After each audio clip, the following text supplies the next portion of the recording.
escuchar esto, hermanos. Me alegro de verles en esta preciosa mañana.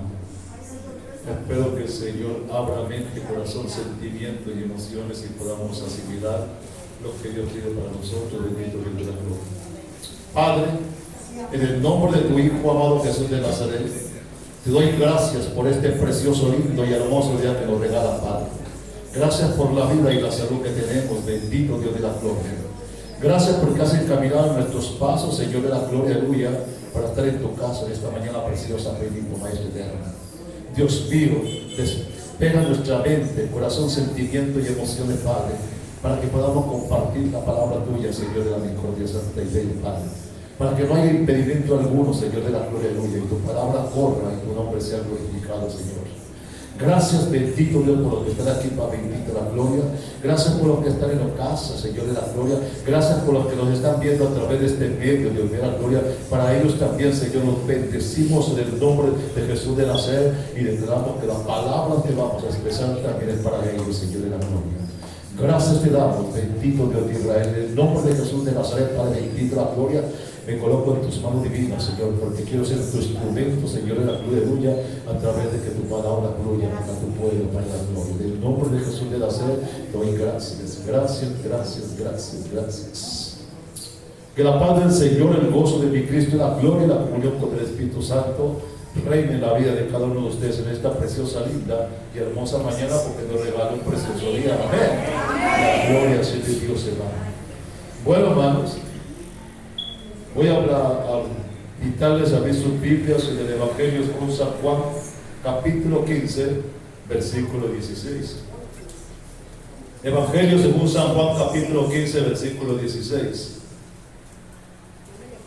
Si usted tiene palabra y su hermano no tiene, por favor acérquese a él para que seamos todos partícipes de ella. Juan capítulo 15, versículo 16, la bendita palabra del Señor dice así: no me elegisteis vosotros a mí, sino que yo os elegí a vosotros, y os he puesto para que vayáis y llevéis fruto, y vuestro fruto permanezca. Bendito sea el nombre de Dios. Quiero hablar del tema: Dios te escogió a ti. Cuando estamos pasando por algo difícil, es fácil sentir que nadie entiende lo que está pasando. Posiblemente se encuentre muy solo, y eso le hace sentirse débil y le hace sentirse vulnerable. Hay veces nos sentimos, cuando tenemos tantos problemas y conflictos, sentimos como que estamos solos, como que nadie nos entiende, como que nadie, ¿cierto?, nos mira de buena forma. Pues yo le digo, nadie está solo, hermano. La palabra del Señor siempre sabe que está con nosotros. Pero aquí está la buena noticia: usted realmente no está solo, y puedo probarle por qué. Porque primero, Dios está con usted. En 2 Corintios capítulo 12, versículo 9 dice: y me ha dicho, bástate mi gracia, porque mi poder se perfecciona en la debilidad, dice Pablo. Por tanto, de buena gana me gloriaré más bien en mis debilidades, para que repose sobre mí el poder de mi Cristo de la gloria. Cuando se siente débil, Dios es fuerte y Dios está con usted, vamos. Él conoce sus debilidades, y por eso Él le dice: vamos, levántate, levante el ánimo. No, Él no le va a decir a usted: vamos, levante el ánimo, no. Él ya sabía que en algunas ocasiones usted va a sentirse débil y se va a sentir solo. Así que Él solamente le dice: no te preocupes, mi gracia es suficiente para esos momentos. Eso es lo que nos dice el Señor. Él quiere que usted y yo sepamos que no estamos solos, hermano. ¿Qué le dijo Dios a Josué en el capítulo 1, versículo 5? Él le dijo: nadie te podrá hacer frente en todos los días de tu vida. Como estuve con Moisés, estaré contigo. No te dejaré, ni tampoco, dice, te desampararé. Eso es para nosotros, hermano. Hay momentos en que nos sentimos solos, sí, por las situaciones que nos rodean. Pero muchas veces en esa situación que nos sentimos solos es cuando verdaderamente debemos sentir que alguien está con nosotros, hermano. No lo vemos, pero lo sentimos. Amén. ¿Cuántos lo creen así? Y no solamente eso, sino que también tiene el Señor ángeles que están a nuestro alrededor. Cuando vamos al Salmo 91, versículo 11, la palabra del Señor dice así: pues a sus ángeles mandará cerca de ti, que te guarden en todos tus caminos. Miren lo que está diciendo: pues a sus ángeles mandará cerca de ti, que te guarden en todos tus caminos. Como que diciendo, Dios no nos desampara. Él siempre tiene su mano extendida para bendecirnos. ¿Saben? La gente a menudo me pregunta muchas veces: ¿no tiene miedo de andar solo por aquellos lugares donde va? Yo tengo que responder a la gente: no, no estoy solo, Dios está conmigo, Jesús está en mí y hay ángeles alrededor de mi persona. Donde quiera que yo vaya, donde quiera que yo me encuentre, hay multitud de gente que está conmigo. Sí, hay veces tengo que trajinar lugar, ¿cierto?, donde tengo que caminar largos trechos, pero no tiene que ver eso nada, ¿verdad? Porque cuando nosotros confiamos en el Señor, Dios estará con nosotros. Bendito sea el nombre de Dios por ello. No estamos solos, hermano. Dios le puso allí, en donde usted se encuentra, porque allí donde usted está es donde Dios lo necesita. Hay momentos, situaciones en nuestra vida en que nos quisiéramos que los caminos de Dios fuesen más entendibles para nosotros, tener más claridad a la hora de tomar decisiones. Quisiéramos tener la certeza que esa puerta que se abre es por la que Él quiere que nosotros atravesemos. ¿Qué dice Juan capítulo 10, versículo 7? Dice: volvió pues Jesús a decirle: de cierto os digo, yo soy la puerta de las ovejas, dice. Pero por su palabra sabemos que muchas veces es imposible para nosotros, pero que su palabra nos dice muy claro: sus caminos no son nuestros caminos y sus pensamientos no son nuestros pensamientos, dice Jehová. Dios escogió a los pequeños, hermano, y en los pequeños Él se va a glorificar. Dios no escogió al fuerte, Él no escogió sino a los débiles, porque en los débiles es que Él se engrandece. Bendito sea el nombre de Dios. Por eso nadie tiene que sentirse insignificante, hermano, no, porque ante Dios todos somos iguales, hermano. Somos desnudos siempre delante de la bendita presencia de Dios. En 2 de Corintios capítulo 12, versículo 9 al 10 dice: por lo cual, por amor a Cristo me gozo. Miren, ¿qué es lo que dice Pablo?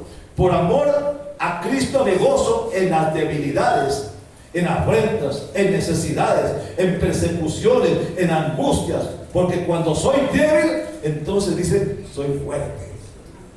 Mira que Pablo está hablando de él mismo. Él está hablando de su situación. Cuando él dice, por amor a Cristo me gozo, ¿dónde? En mis debilidades, en mis afrentas, en mis necesidades, en las persecuciones, en la angustia, dice, porque cuando soy débil, soy fuerte. Gloria a Dios por eso. Es por eso que él escogió a David, que era el más pequeño de su casa, que era el simple pastor de ovejas, pero Dios lo escogió para derribar gigantes y para ser el rey de Israel. Dios lo escogió en la casa donde no daban nada por él, donde era el que estaba en el rincón de allá. Cuando Samuel fue a ungir, le trajeron todos los hermanos de David, y todos eran guerreros que estaban en el ejército de Samuel, pero habían ignorado el que estaba ahí escondido. Para ellos, el padre, para él, David no existía casi, porque era un pastor allá. Para él eran los hijos que estaban en la guerra, eran los hijos que estaban en el ejército. Eso era para él un orgullo, pero David no era para él. Pero cuando el Señor le dijo a Samuel, no hay ninguno de estos es, entonces él le dice a Israel, ¿dónde tienes otro hijo? Y él dice, sí, hay uno allá en el campo, cuidando las ovejas. Miren que lo dice con menosprecio, pero el Señor le dijo, tráelo. Y cuando lo trajo, el Señor le dijo a Saúl, ese es. Ese es. Hermano, es que es eso, hermano. Aunque nos menosprecien, nos rechacen y todo eso, hermano, para Dios somos grandes, hermano. Y eso es lo que va. No importa lo que la gente diga, no importa lo que la gente. No, a usted lo que le importa es lo que Dios tiene y quién piensa de usted, que eso es lo que vale. Bendito sea el nombre de Dios por ello. Y por eso escogió a David. siendo el más insignificante, el más pequeño, porque todos eran de estatura muy grande. Por eso él le dice a Saúl: no mires lo hermoso ni su estatura, no. Y David era el más pequeño. Cuando él se enfrentó a Goliat, dice que era el más pequeño, era hermoso y pequeño de estatura. Pero Dios estaba viendo en él el potencial, hermano. Cuando Dios nos escoge a nosotros, Él no está mirando la estatura ni el estatus social, sino lo que puede hacer con cada uno de nosotros, porque Él está viendo no lo de afuera, sino lo interno. Amén. ¿Lo crees que así? Él escogió a Moisés. ¿Y quién era Moisés? Moisés dice que él era tartamudo. Moisés era tímido, pero Dios lo escogió para ser libertador de una gran nación. También lo escogió para abrir el mar rojo en dos. Lo escogió para darle pan y agua a todo un pueblo en el desierto. Dios escogió a José. También escogió a Elías. Lo mismo que escogió a Esther. Y también escogió a Daniel. Y también lo escogió a usted. Y también me escogió a mí. ¿Sabe por qué? Porque somos débiles. Y en esta debilidad Él se va a perfeccionar con poder de lo alto. Bendito sea el nombre de Dios. No pongamos pretextos. No digamos que no tenemos habilidades, que no tenemos recursos. Porque Dios, al que escoge, lo restaura, lo capacita y lo levanta, y también se glorifica en Él. ¿Qué dice Jeremías capítulo 1 versículo 5? Cuando Jeremías decía: es que yo soy un muchacho, soy muy pequeño para irle a hablar a esos cabezones que eran los sacerdotes y los fariseos. Pues el Señor estaba diciendo: no digas que sos pequeño, no digas que sos insignificante, porque yo te escogí desde el vientre de tu madre, y antes de nacieras yo te he dado por profeta a las naciones. Bendito sea el nombre de Dios por ello. Dios no lo escogió ahorita, Dios lo escogió hace mucho tiempo, hermano. Y lo tiene aquí con un propósito. Bendito sea el nombre de Dios por ello. Amén.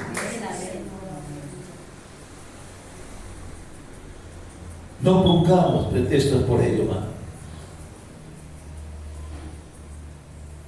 Yo le decía a Jeremías: donde yo te mande, tú irás. Cuando él estaba diciendo: no digas que no sos capaz, porque donde yo te mande, tú irás, porque él sabía para qué lo había escogido. Él sabe para qué nos ha escogido. Y él sabe que aquí donde estamos, nos necesita a nosotros. Más adelante le hablo de ello. No digas por qué Él me tiene en este lugar. No se queje. Dios sabe lo que hace. Lo único que Él anda buscando en alguien es que lo que diga, lo diga como lo dijo Isaías. Isaías capítulo 6 versículo 8 le dijo: después oí la voz del Señor que decía: ¿quién enviaré y quién irá por nosotros? Entonces respondí yo: heme aquí, envíame a mí. Dios escogió. Él estaba preguntando, Él echó la pregunta al aire, porque sabía que había alguien que la iba a tomar y iba a decir: de aquí, estoy dispuesto a hacerlo. Y el mismo habla hoy en día el Señor a nosotros también. Hermano, la hora ha llegado. Crea que la hora ha llegado. Y esta es la herencia de los hijos de Dios. La hora ha llegado para que juntos hagamos la obra de Dios, sabiendo que las señales habrán de seguir a los que creen. Amén. Esa palabra, cuando usted va a Marcos capítulo 16 versículo 17, dice: estas señales seguirán a los que creen. Entonces yo creo que esa es la parte que nosotros tenemos que darnos cuenta, hermano. Si Dios nos llamó, tiene un propósito con cada uno de nosotros, hermano. El hecho es que creamos que Dios somos útiles para Dios. Bendito sea el nombre de Dios. El Señor se ha encargado para hacer algo, no importa lo difícil que sea. Él está detrás de su palabra y del llamado que le ha hecho cada uno de nosotros. Dios no le ha llamado, hermano, para que usted fracase. Le ha llamado para que sea un vencedor, pero usted fracasa. No le eche la culpa a Dios. Porque cuando nosotros le ponemos todo en las manos de Dios, Él nos levanta, hermano, y nos respalda en todo lo que enfrentamos. No importa lo que seamos. Miren, yo me pongo a ver el caso de Josué. ¿Quién era Josué? Josué no andaba sino atrás de Moisés, ayudándole en lo que más podía. Era un siervo de él. Veía lo que hacía Moisés, pero era un guerrero. Él estaba enfrente del ejército. Pero nunca se imaginó que él iba a ser el suplente de Moisés. Nunca. Pero en la mente de Dios sí estaba que Josué iba a seguir los caminos que había dejado Moisés. Él sabía. Y Él sabe usted, hermano, dónde lo va a colocar y qué va a hacer con usted. Lo que pasa es que el tiempo es el que da. Pero para que eso se dé, tenemos que ser fieles con Dios, hermano. Servirle a Dios con fidelidad. Y Dios hará su obra. Eso pasó con Josué. Cuando Moisés subió al monte a recibir las tablas, nadie podía subir al monte. Pero Josué subió hasta la mitad del monte. Y Dios se lo permitió. Estaba trabajando en él. Y yo digo, ¿con cuántos de nosotros está trabajando Dios en este momento para hacer su obra, hermanos? ¿Cuántos lo creen así? Amén. Hermano, busque y rebusque en algún lugar. Hay una falla o hay una grieta en su vida por donde el diablo se ha colocado un espíritu a usted de incredulidad. Y muchas veces cuando eso sucede, fracasamos en lo que Dios quiere con nosotros. La gente está mirando el futuro, está mirando el futuro, pero ¿qué mirando? Está mirando el día de mañana, lo está mirando con temor, lo está mirando con temblor. Muchos se angustian preguntando qué será del día de mañana por lo que está pasando. Hay gente que dice, yo no me meto a hacer nada todavía, ni me comprometo todavía con nada hasta no ver qué va a pasar después de estas elecciones.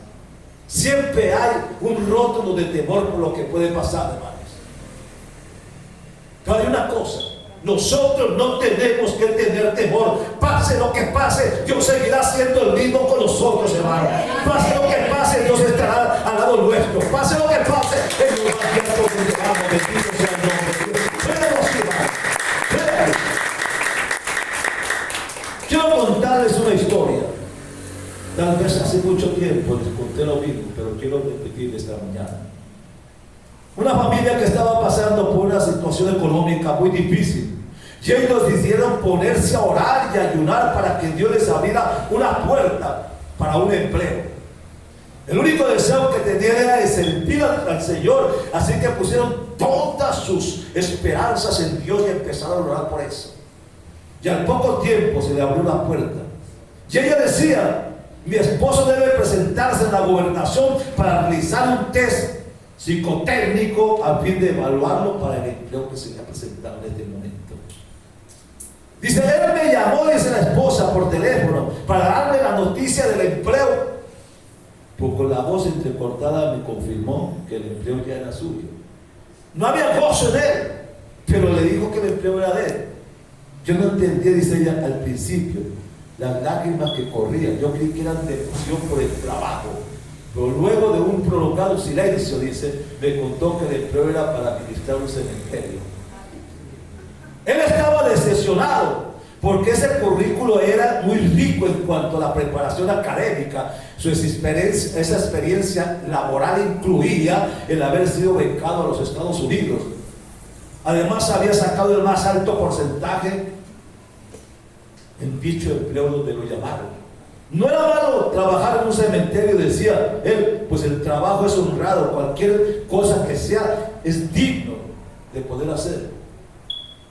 Pero ella decía, pero mi esposo no entendía, y para que Dios permitiera algo, él no entendía que era lo que él quería.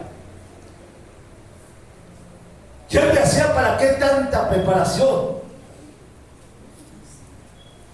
Si es lo que quería un empleo mayor.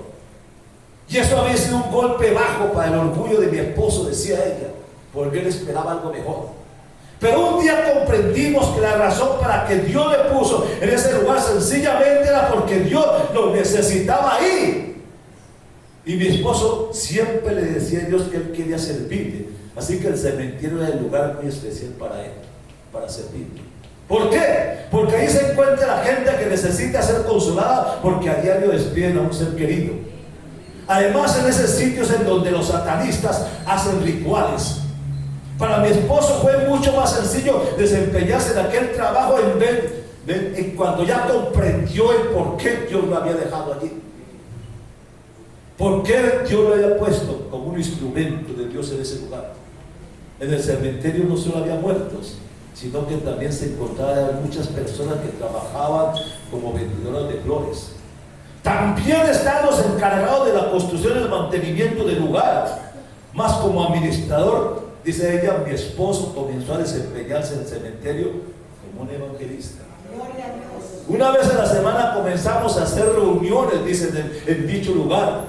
Y Dios hizo milagros de sanidad entre la gente que vendía flores, y también encontraba la paz en sus almas las personas que iban afligidas por un ser querido que moría.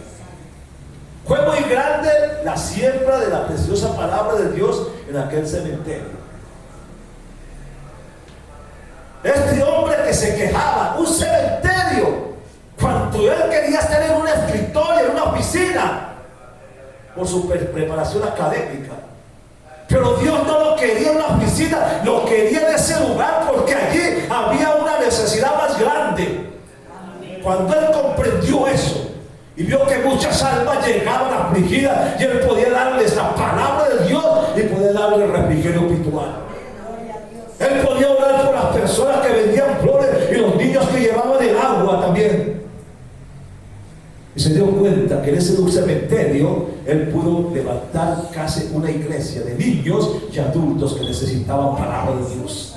Hermano, Dios nos coloca en un lugar que muchas veces no lo aceptamos, pero cuando Dios nos coloca en algo, Él nos respalda y no nos deja avergonzar. Bendito Dios de la gloria. Y eso sea para nosotros, hermano. Aprendamos a apreciar el lugar donde usted está, y que es un terreno para la siembra. Alégrese, Dios mismo lo puso allí. Isaías capítulo 42 ahí dice: yo Jehová te he llamado en justicia y te sostendré por la mano, te guardaré y te pondré por pato al pueblo, por luz de las naciones. Hermano, Dios, cuando usted Dios le abre la puerta a un empleo, a una empresa, Dios lo coloca ahí con un propósito. Porque esos operarios que están con usted allí necesitan palabra de Dios. Ese dueño de la empresa, ese supervisor necesita palabra de Dios. Pero es que ¿cómo le hablo yo al patrón? ¿Cómo le hablo al supervisor? ¿Cómo? Hermano, usted no tiene que hablarle. Ore a Dios, que Dios dice que usted no habla, pero el Espíritu Santo le va a dar palabras para que usted hable. Amén, amén, que sí. Pero muchas veces no nos identificamos en la empresa donde estamos. Muchas veces trabajamos en una empresa, pero nadie conoce quiénes somos nosotros. Nos da pena identificarnos, y la palabra del Señor dice que no nos avergoncemos del Evangelio, porque el poder de Dios, bendito sea el nombre de Dios. Eso es lo primero que hace Dios. Nos dejó en un lugar, hermano, porque en ese lugar nos necesita. Cuando entraba a una empresa y me tocaba reunirme para manejar el personal, lo primero que hacía era reunir el personal. Y cuando reuní el personal les decía: yo soy cristiano evangélico, y allí en el escritorio tengo la Biblia. Si alguno tiene un problema, una dificultad, un conflicto, yo les espero allí a la hora que ustedes tengan descanso para que quiera hablar con ustedes. Eso sabía que me respetaban, y que cuando estaban en sus reuniones, cuando yo me aparecía, se quedaban callados, porque ellos no podían compartir lo que estaban hablando con mi persona. Hermanos, cuando nos identificamos, a un respeto nos tienen, hermanos. Y cuando me tocaba reunirme con el patrón en la oficina de él, yo hablaba con él de lo que conversaba con él de lo que hacía. Y eso es lo que Dios quiere con nosotros, hermano.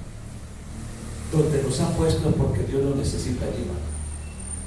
Hace muchos años, recién convertido, yo conocí a una hermana muy entregada a Dios aquí en la iglesia. Tal vez era la que se reunía conmigo a las 4 de la mañana aquí en la iglesia para orar. Y ella tenía un puestico de zapatos en la avenida Oriental. Ella no era una persona intelectual, no. Ella vivía esa venta de zapaticos. Pero ¿sabe qué? Ella tenía unas Biblias pequeñitas. Compraba en la librería, las tenía. El que llegaba a preguntarle por un par de zapatos, lo primero que se llevaba era una Biblia de esas. Y cuando tenía que vender los zapaticos dentro de la bolsa, le colocaba la Biblia. Ella no les hablaba, pero sí les metía la Biblia allí. Hermano, Dios la usaba allí en ese momento, porque mucha gente pasaba por ahí y Dios la bendecía con eso. Donde Dios nos coloca, Dios nos respalda, nos bendice.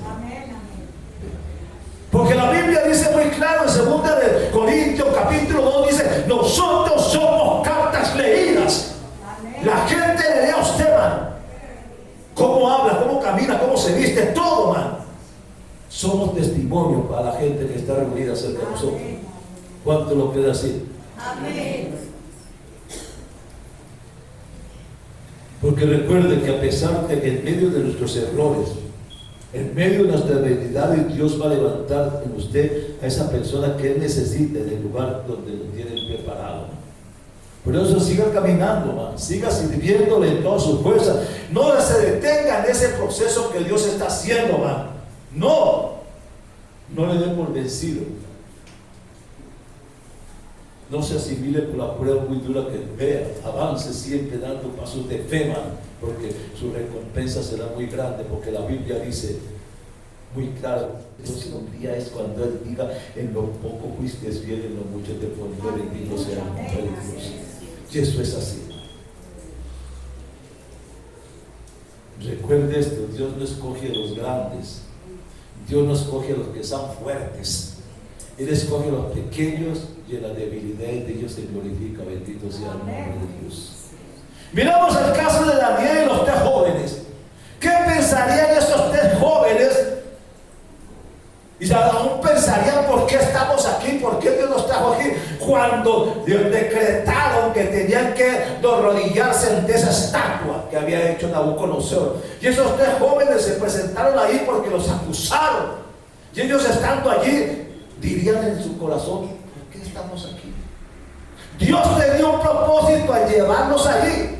Y Dios tenía un propósito cuando los metieron al horno. Y uno se pone a ver cómo que Dios tiene un propósito al vernos metidos en el horno para que se chabusquen allí.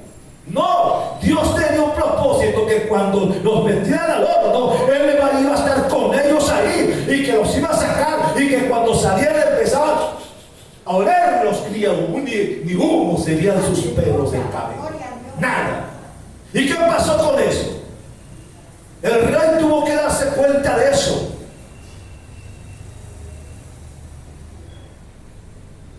¿Y qué fue lo que hizo el rey?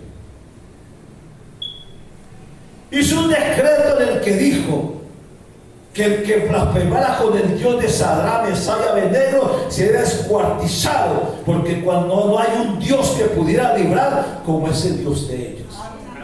¿Entiende? Dios ponía, Dios permitió que ellos entraran a ese horno de fuego, porque cuando los sacaron de allí iba a ser un testimonio de lo grande que era Él, el significante que era Nabucodonosor. Él no nos deja avergonzar, bendito sea el nombre de Dios por ello, hermano. ¿Qué dice en Isaías 43:2? Dice: cuando pases por las aguas, yo estaré contigo. Y si por los ríos, no te anegarás. Si pasases por el fuego, no te quemarás, ni la llama arderá en ti. Tremenda palabra, si la ponemos nosotros en nuestras vidas. Miremos el caso de Daniel, el esposo de los leones. Lo acusaron porque lo veían orando 3 veces al día. Y lo acusaron al rey. Dijo: tú, esto es un decreto de que el que adorara a un Dios que no fuera de nosotros, entonces, cierto, los meterías al pozo de los leones. A él no le importó eso, él siguió orando, man. Porque cuando nosotros tenemos una confianza en alguien que es Dios, aunque por encima de las amenazas, Él estará con nosotros. Amén. Y lo trajeron y lo metió en el foso de los leones por eso. Y al otro día salió el rey al ver y quiso correr la puerta para ver qué había pasado. Y empezó a llamarlo, Daniel, Daniel, Daniel. Y él dice, no te preocupes, rey, porque yo estoy aquí, porque Dios mandó a sus ángeles y le cerró la boca a los leones. Eran mansitos, ¿cierto que sí? Eran mansitos, pero cuando cogieron a los que los acusaban y los lanzaron al foso de los leones, ni bien habían caído ahí cuando ya estaban despedazados. No eran ningunos mansitos. Pero ¿sabe por qué? Porque cuando Daniel salió de allí, el rey tuvo que reconocer el poder grande de aquel que había estado con él en el horno. Y por eso Daniel, en esos tiempos en que estuvo gobernando, los reyes tuvieron que reconocer al Dios de Daniel. Y ese es el propósito de Dios, que reconocieran el Dios que tiene. Pero muchas veces no es por palabras, hermano, sino con hechos. Cuando fue con los jóvenes, era con hechos, mostrando su grandeza y su poder. Porque cuando el rey se asomó al horno, dice, no echamos 3, pero hay 4, y el cuarto parece como el hijo del rey, bendito Dios. Y así pasó. Hermano, cuando Dios nos utiliza a nosotros y nos coloca en un lugar, es porque tiene un propósito. Y no nos deja avergonzar. Póngale la firma. Algo va a pasar, bendito sea el nombre de Dios. El Señor está diciendo que para esta hora te preparé. ¿Qué significa? Particularmente esta hora, es la hora en que nos toca vivir, hermano, para Dios. Es la hora que Dios está preparando. Es la hora cuando se espera de nosotros la mayor sensibilidad del Espíritu Santo. También es la hora de algo que se llama la evangelización. En los labios frágiles de quien quiera vivir esta hora deben de estar siempre las palabras de Jesús, que dice, por ello yo me santifico a mí mismo, dice la palabra de Dios. Para esta hora te preparé. Estoy seguro que es una hora no para flojos, no es el tiempo para débiles. Por la misericordia de Dios, los que se sienten como ratones pueden recibir las fuerzas del búfalo y las alas de las águilas. Por eso cuando usted va a Isaías capítulo 40, ¿qué es lo que dice la palabra del Señor?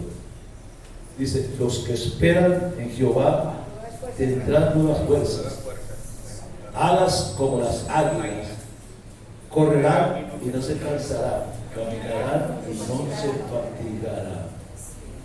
Pero ¿quiénes? ¿Quiénes? Esperan en Jehová, gloria a Dios. Entonces eso es para nosotros. Una santa pasión se da el latido de la obra del Espíritu Santo en los últimos tiempos, que cada vez están más cerca. Cada día estamos más cerca de la venida de Cristo, hermano. Muchas veces decimos, ¿por qué la iglesia está tan deprimida, tan callada, tan agobiada, que como que está adormecida? Estos días me llegaba un video donde el video estaba diciendo que los brujos se han levantado, los brujos de Fidel Castro, ¿cómo que ella? De Cuba, los brujos de Cuba, los brujos de Venezuela, los brujos de Uruguay, todos se han reunido para entorpecer las elecciones. Todo eso está todo vestido, hermano. Eso está diciendo también a la iglesia, hermano, porque él dice que por haberse multiplicado la maldad, el amor de muchos se enfriará. Entonces esa influencia de satánicos que en este momento dice se están reuniendo en la frontera de Venezuela, hermano, eso y están orando ellos contra Colombia, hermano. Eso afecta a la iglesia de Dios. Y uno le está diciendo a la iglesia, despierta, iglesia de Dios, porque la lucha de nosotros no es contra carne ni sangre, sino contra huestes de las tinieblas que combaten en este siglo, hermano. Nosotros tenemos una arma poderosa. ¿Sabe cuál es? No, la oración no es tanto el poder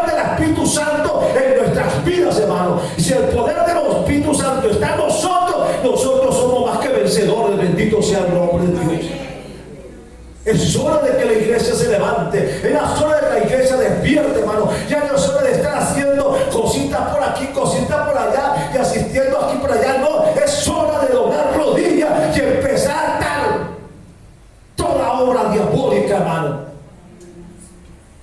Y empezar a que la iglesia se despierte. Bendito sea el nombre de Dios. ¿Por qué está pasando esto? Porque la venida de Cristo está cerca. Está a las puertas de esta generación, hermano. Está tan cerca, porque ya todo se cumplió. No falta nada por cumplirse. Solo falta el avivamiento que viene para preparar la iglesia. Y eso es lo que uno dice: iglesia de Dios, despierte, que lo que viene puede ser más difícil de lo que estamos viendo. Y si no, miren cómo está la gente en este momento, con un temor por la hambruna que viene, la escasez que se está viendo en este momento. Entonces, ¿qué nos está mostrando eso, hermano? Que la iglesia tiene que estar preparada, porque pase lo que pase, Dios no va a permitir que la iglesia pase por una situación así. Por eso le decía a la iglesia de Filadelfia, porque yo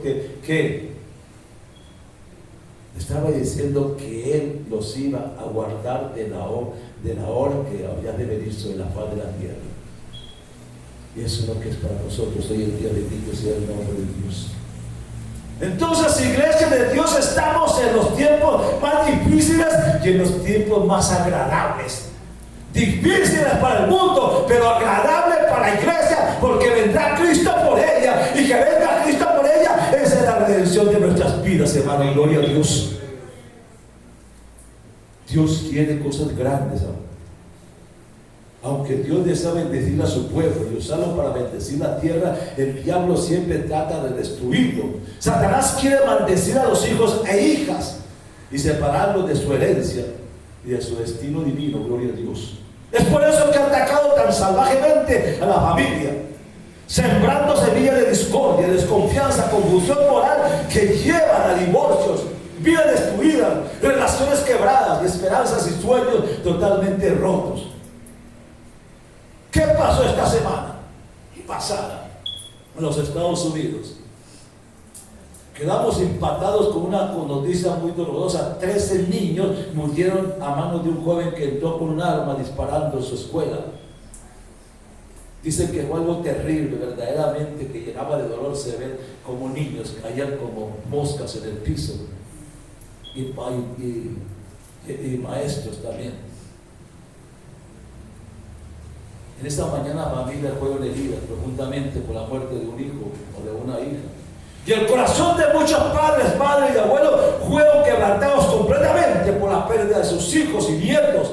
Y esos niños que murieron representaban sueños, proyectos y esperanza y alegría para sus padres.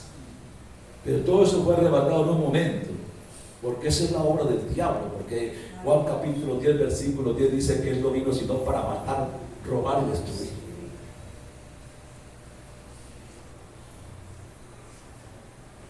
Mire usted, hay veces usted dice: yo cuántas veces soy igual padre de familia, muchas veces de la iglesia. Es que tengo que cuidar a mi hijo, tengo que llevarlo, tengo que traerlo, lo cuidamos, lo llevamos, lo dejamos en la escuela y nos vamos para la casa. ¿Acaso esta gente no llevaba a los niños y los dejaban en el colegio y se iban a sus quehaceres sabiendo que los dejaban ahí, que luego los iban a recoger? Pero nunca pensaron que iban a tener una noticia que su hijo lo habían matado dentro del colegio donde lo dejaron. ¿Se da cuenta usted? El dolor de un padre, saber que dejó su hijo allí para que estudiara, que lo iba a recoger después y que va a recoger esos muertos, lo dejó vivo. Eso no es fácil. Eso es doloroso.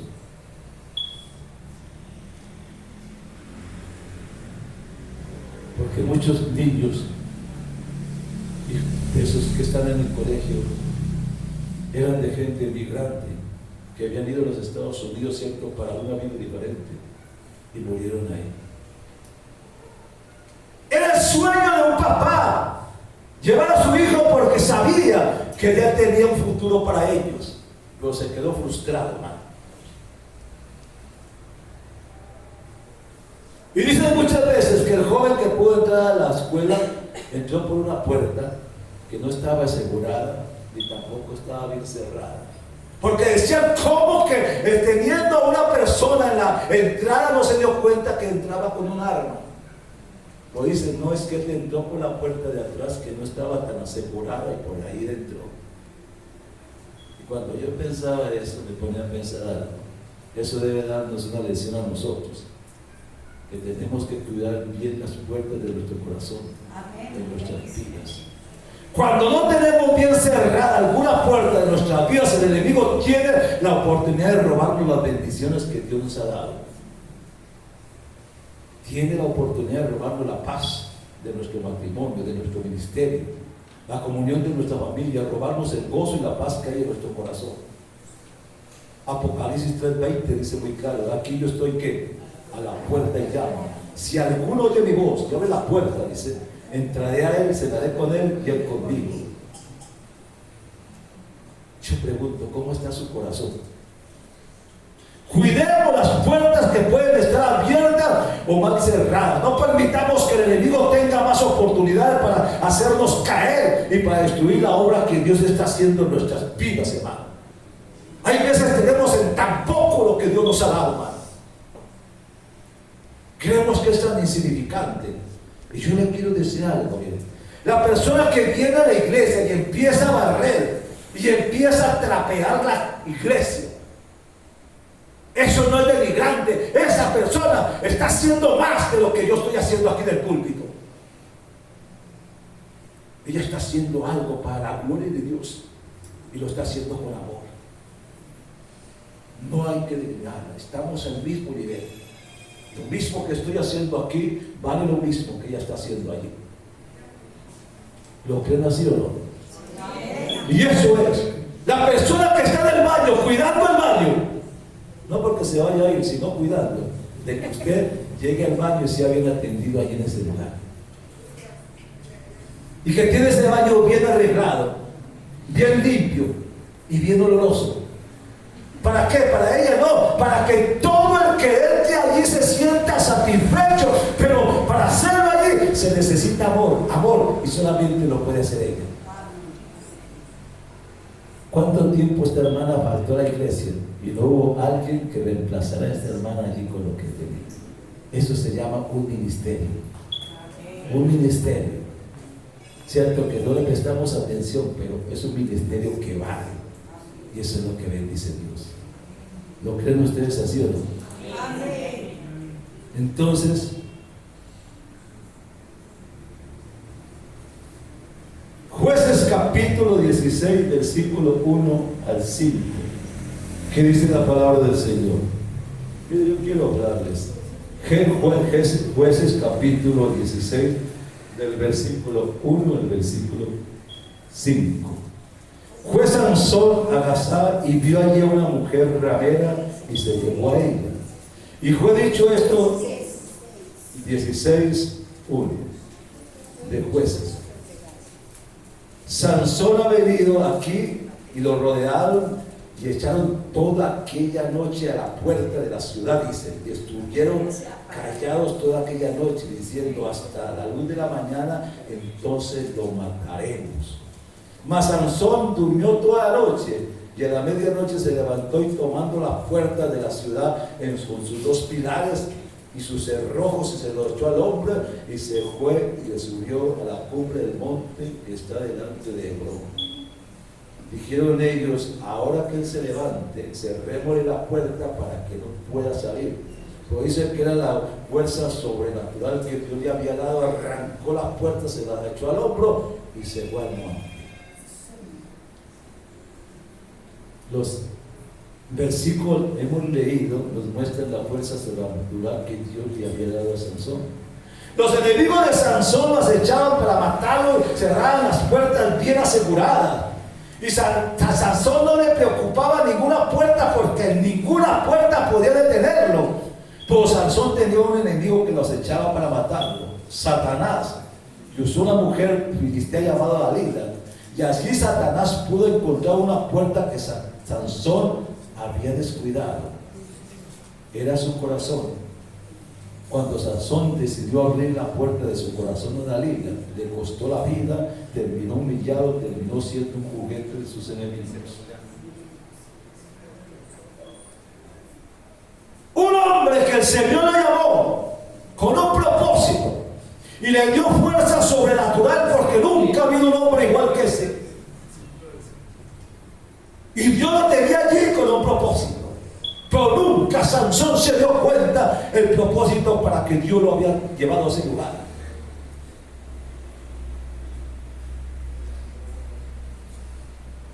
Y tenemos que reconocer que la puerta que descuidó Sansón es la puerta que muchos de nosotros también hemos descuidado y hemos dado lugar al enemigo para que llene nuestro corazón de aquello que ha robado la paz, que nos ha robado el gozo, la esperanza de nuestras vidas. Sansón no se dio cuenta que Dios lo había puesto en ese lugar con un propósito. Nunca se dio cuenta lo que Dios hubiera hecho con él en aquel lugar. Desde que nació, Dios ya lo había cogido para algo. Pero el orgullo, la prepotencia y la altivez lo desechó, hermanos. ¿Cuántos sabemos que Dios nos tiene en un lugar y muchas veces no sabemos el porqué? ¿Cuántos? El diablo quiere dañarnos y él sabe dónde hay grietas. Si las hay en la parte corporal, él va a buscar esas grietas porque él se mete por su cuerpo y de allí pasa el alma y del alma pasa el espíritu. Cuidamos las ventanas de nuestro ser espiritual, hermano. Nuestros ojos, oídos, boca, gusto, olfato y tacto, hermano. Estos sentidos naturales que están localizados en el cuerpo son ventanas de nuestro ser donde el diablo tratará de forzar para que abramos y el poder entrar y hacerlo daño. ¿Qué es lo que dice el Proverbios? Las malas conversaciones corrompen las buenas costumbres. Y hay veces eso sí que nos hace daño. Las malas conversaciones sí que nos hacen daño. Y nos dañan el ministerio y nos dañan la vida espiritual, porque el diablo en su astucia sabe cómo trabaja. Cuídese mucho de ello.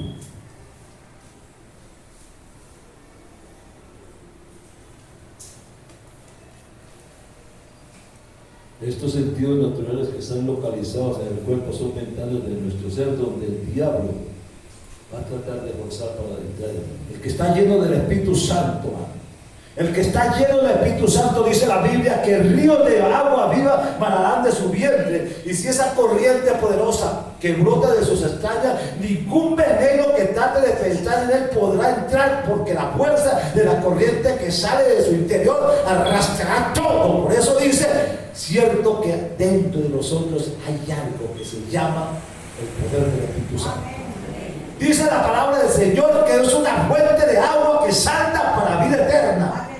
Y aunque el diablo quiera adentrar, hermano, si nosotros estamos continuamente buscando la presencia del Señor Espíritu Santo, el diablo no tendrá fuerza alguna para hacernos daño.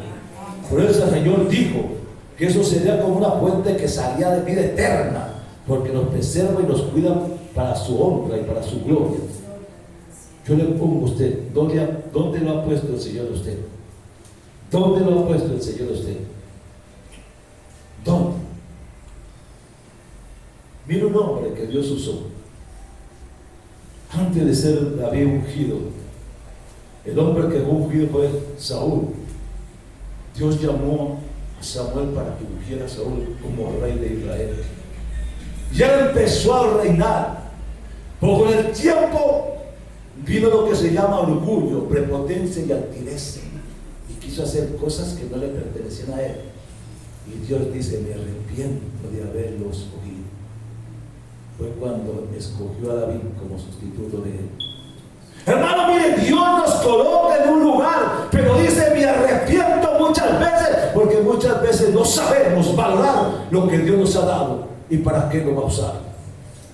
Hermano, donde Dios nos ha usado, nunca nos dejará avergonzar, porque el Espíritu Santo no nos dejará avergonzar, hermano, nos sacará en victoria. Solamente que valoremos lo mucho o lo poco que Dios nos ha dado.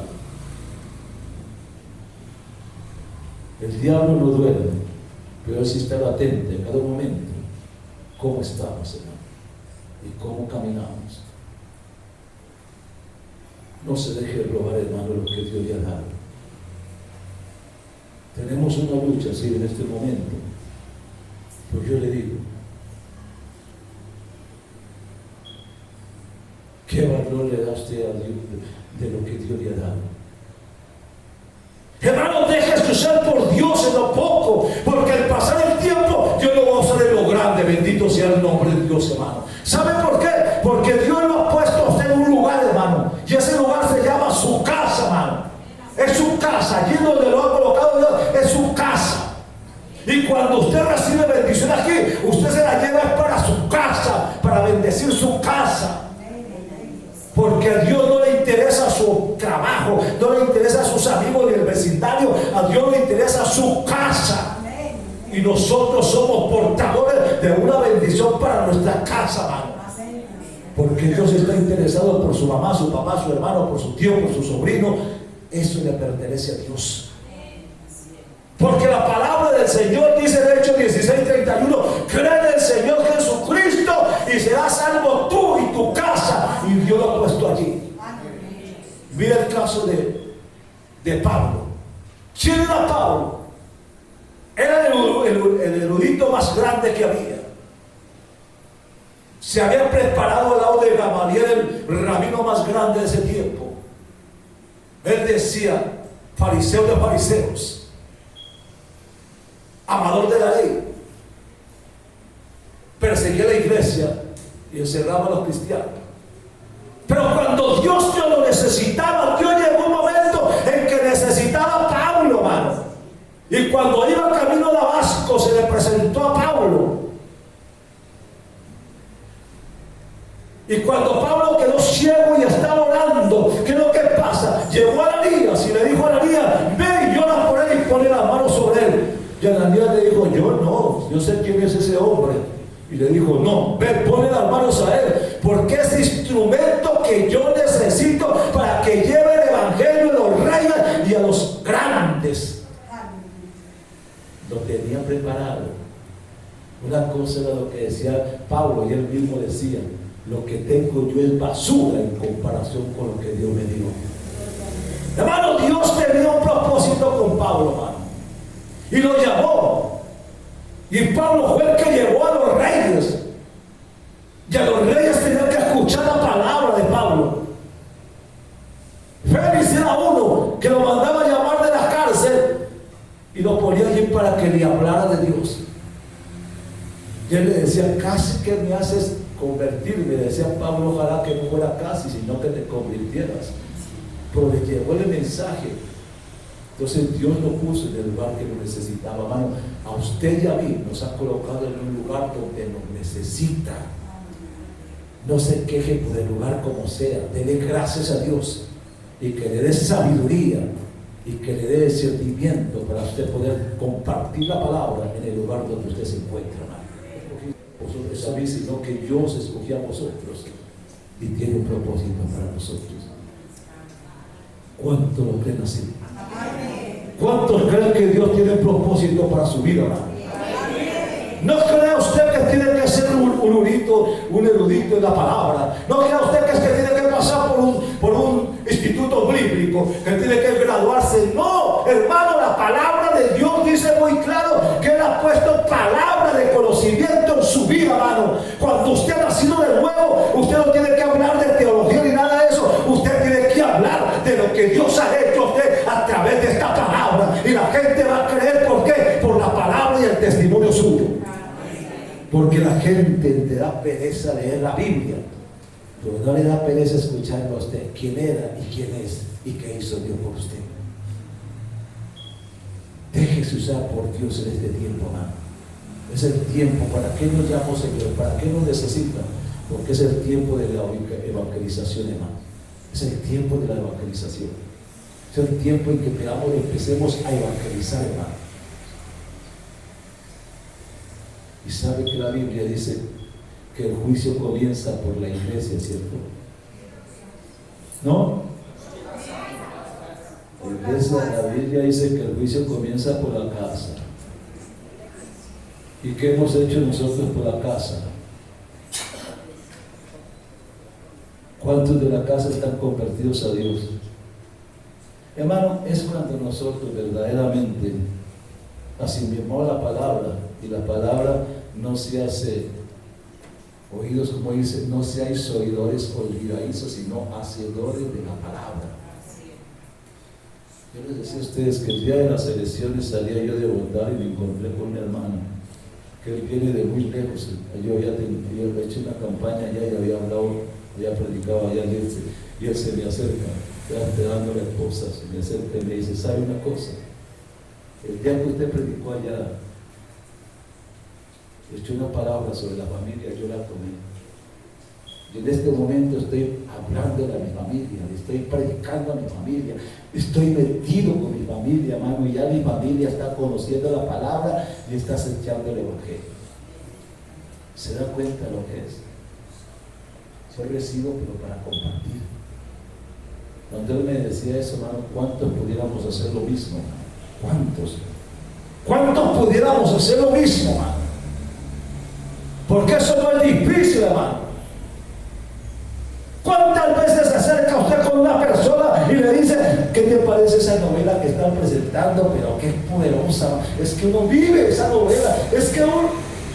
Dice, si usted comparte una cosa de esa ventana, ¿por qué no puede compartir algo que es palabra de Dios? ¿Qué estamos haciendo por la familia? Dios lo colocó en su casa. Usted es profeta en su casa, usted es el evangelista en su casa, usted es el misionero en su casa. Su casa tiene que ser para mi Cristo de la gloria, pero a través de usted. Mira que cuando David llevaba el arca a Jerusalén, danzaba, bailaba de gozo, porque los músicos cantaban, y él iba gozando con gozo, dice la palabra, iba con gozo llevando la bendición a su casa. Desgraciadamente se encontró con Mical en la puerta, pero dice: llevaba la bendición a su casa. ¿Por qué nosotros no podemos llevar lo que recibimos en la iglesia a la casa y compartimos con la iglesia, con nuestra familia? Es que este lugar no es su iglesia es su casa. Su casa es la iglesia, allá donde necesita la palabra. Yo me retroalimento aquí para ir a compartir a mi casa lo que yo recibí, y Dios empezará a hacer la obra. No importa, es que mi familia vive lejos, no importa, hermano, porque Él dice que traerá de lejos y de cerca a los escogidos. Y eso es así. Entonces yo pregunto, hermano, nosotros no podemos terminar este año con los brazos cruzados. Es el tiempo de evangelizar, hermano. Es el tiempo de llevar palabras, es el tiempo de sembrar. ¿Dónde lo ha colocado Dios a usted? Allí donde lo ha colocado, en su casa, es donde Dios lo necesita para llevar palabra de Dios.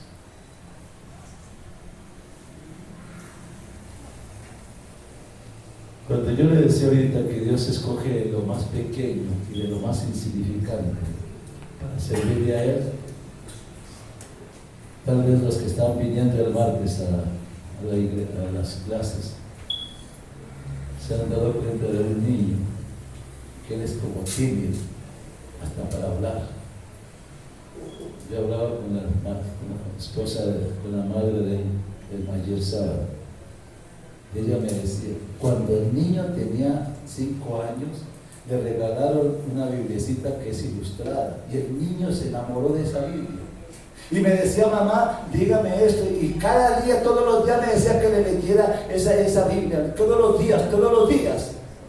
Hermano, y empezó que ya tenía 8 años y él era feliz de que yo le leyera eso. Y una vez lo llevé de la abuela, y la abuela tiene cuadros de imágenes por toda parte, y el niño llegó y me dijo: abuela, eso es idolatría, tiene que quitar eso de ahí. Dice, hermano, si yo se lo digo, me saca corriendo, pero ella se quedó viendo, le dijo: ¿y usted cómo me dice eso? Porque yo estoy leyendo en este libro que eso es idolatría. Hermano, Dios usa lo más pequeño para avergonzar lo más grande. Créalo así, hermano. Créalo así. Esa persona, si va al pastor allá, lo saca corriendo. Si va a un líder, lo saca corriendo. Pero ese nieto suyo de 8 años le estaba diciendo que eso era pecado. Y ella me decía, y todo eso, hasta que llegó a nosotros, y yo me convertí al Señor, hermano, por mi niño. Y mi esposa se convirtió al Señor por mi niño. Entonces miren cómo usa Dios eso. Eso me gozaba yo porque yo decía, miren lo que usa Dios. Cuando estaba el martes eso, yo lo veía nomás, yo decía, ojalá muchos de lo que estamos viendo y escuchando eso nos demos cuenta de que nosotros, siendo tan cabezones en la palabra, y un niño de esos ha hecho lo que nosotros no hemos hecho. Y eso nos avergüenza, ¿no? Eso nos avergüenza. Eso pasó hace muchos años en esta iglesia. Los exploradores del rey Cundubán, había un niño también ahí que vivía por aquí. Las hermanas mamá pasaban por aquí y le prestaban producción a la iglesia. Pero ese niño vino a los exploradores del rey y ese niño llevó la palabra a su casa. Y yo bauticé a su mamá aquí y a su papá aquí. Y su familia conoció el evangelio por ese muchacho. Y cuando veía el martes, ese muchacho decía la historia se repite. ¿Se da cuenta usted lo que se puede hacer en la casa cuando estamos dirigidos por Dios? Hermano, hagamos ello. Entonces yo digo, no echemos a saco roto lo que Dios nos está mostrando. Hermano, Dios ha puesto en usted una palabra. ¿Y dónde lo tiene usted?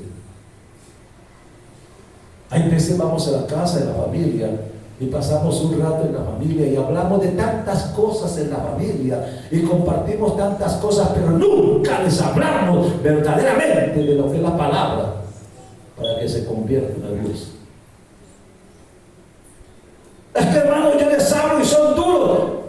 ¿Quién ha sido blandito? Si nosotros, hermano, para orar, para que yo esté aquí, hubo un hombre que se iba al monte a ayunar por Lisandro cuando supo por mi esposa quién era yo. Yo ayunó. Entonces yo estoy aquí gracias a ese hombre. Y entonces yo digo, ¿cuántos estamos orando para que nuestra familia venga a los pies de Dios, hermano? No son fáciles, pero para Dios no es difícil. Abre la palabra, siempre la palabra, y Dios da el crecimiento de ella.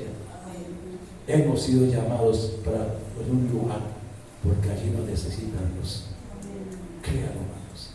Le dejo esa inquietud. No termine este año, hermano. No termine este año sin antes no ver algo de su familia en los pies de Dios. No es imposible. Es posible. Y dígale a Dios, si me has traído aquí por un propósito, entonces que ese propósito se cumpla. ¿Cómo? Mostrándome qué puedo hacer por mi familia. Y le invito el día sábado aquí, para que tengamos un estudio que vamos a comenzar sobre el Espíritu Santo. Porque muchas veces nosotros hablamos del Espíritu Santo y no conocemos quién es el Espíritu Santo. Cuando usted arrienda una casa, mano, y el que entra a su casa, usted lo conoce, sabe quién es, cómo es. No, el que entra a su casa, que le ha arrendado una pieza, yo no creo que ese tipo entra y sale, esa señora entra y sale y usted no la conoce ni sabe quién es. Usted sabe quién es esa persona que le arrendó, sabe cómo es, qué hace todo eso. La conoce porque está dentro de su casa. El Espíritu Santo está en nosotros, vive en nosotros, en la casa de Él. Y yo tengo que saber quién es ese que vive en mí, cómo vive, cómo se mueve. Nosotros somos ignorantes de esa persona. Yo le invito el sábado para que estemos aquí, tengamos 4 semanas de un estudio bíblico sobre eso, para que se dé cuenta quién es esa persona que vive en usted. Y entonces se dejará manejar, porque no es usted el que habla, el Espíritu Santo lo guiará para que usted sea el que hable. Eso le decía a los discípulos, no os preocupéis por lo que vas a decir, porque el Espíritu Santo hablará por vosotros. Le invito para eso. Ya es tiempo de que empecemos nosotros a mirar. A las 9 de la mañana. Yo les doy un manual aquí. Y yo les doy un manual aquí para que ustedes empiecen a estudiar y pensar sobre ello. Y se lo llevan para su casa y en su casa sigue estudiando. Amén. Bueno, hermanos, así calladitos, pongámonos de pie, gloria sea al Señor. Vamos a orar, hermanos, por un momento. Pero no sin antes decirle, hermano, por favor, si Dios lo ha puesto en un lugar, dele gracias a Dios por ese lugar donde lo ha colocado. Dele gracias por ese lugar donde lo ha colocado. Y dígale que le dé gracias y favor.